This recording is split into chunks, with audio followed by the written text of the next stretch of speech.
I love NPR.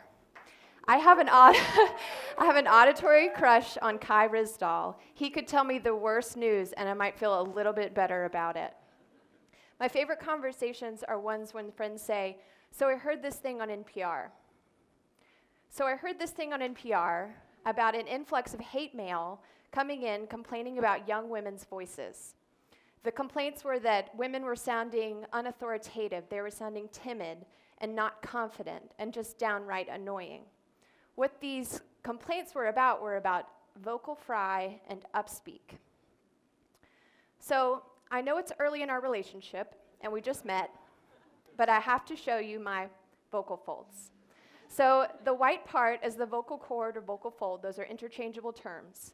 The top of the screen is the back of my throat, and the bottom of the screen is the back of my tongue. When you breathe, your vocal cords are open. When you speak, they clap together in a wave-like motion, creating a vibration between 100 and 1,000 times per second to produce your voice. So if you put your hand on your throat, you can feel that vibration when you speak. So when you say a high note like ah, your vocal folds get long and tall. When you say a low note, your vocal folds get short. Now, men and women have very different vocal tracts. Women tend to have smaller larynx. They tend to have less collagen in their vocal cords, which makes them more apt for vocal fatigue. We also have a higher frequency of vibration. So that's what enables us to go higher in our pitch. Women also use more variable intonation in their speech. So we go a lot higher and a lot lower just in regular conversation. You're more likely to find a monotone man than you are a monotone woman. Vocal fry is the lowest register of your voice. So men and women alike use it every day. We say things like, "I'm so tired," or "I don't feel good," or "that tastes so good." It's also referred to as popcorning or creaking. Upspeak is the rising intonation at the end of a declarative sentence. So if I said, "Today is Friday," it would sound like, "Today is Friday." It was popularized by the Valley Girls in the 1980s, but it's been around much longer. And it's used by many cultures, Australian, New Zealand, English. As a speech therapist, what I'm looking for is if a vocal pattern or a communication style is somehow inhibiting your participation in your life. So if it's negatively affecting you so that you can't participate fully in the things that you want to participate in, that's where I would come in. Diane Rehm is one of the most distinctive voices on NPR.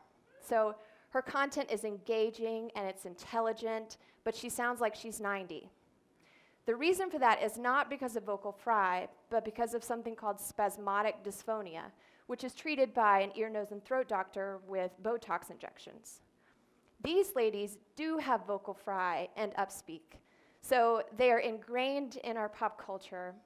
And one of the theories is that the Kardashians are so ever-present and people mock them so often that they actually are assimilating into our vocal patterns. So men also use a lot of vocal fry. These men have used it to their advantage, and Ira Glass uses vocal fry all the time, but he received a letter from one of his listeners saying that, "I know there's a push to hire young women, especially out of college, since they'll be paid less, but do you have to hire the most annoying voices?" So the question is this generational? Stanford University linguist did a study. She made 584 people listen to 2 different clips by the same reporter, Sally Herships of Marketplace. So one of the clips had vocal fry, and one of the clips did not. Anyone over the age of 40 rated the clip with vocal fry as less authoritative and not as pleasant.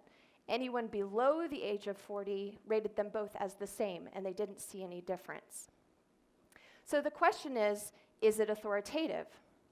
A study at the University of Texas noted that within a sorority, those in higher positions used Upspeak 2 to 3 times more than those in lower positions.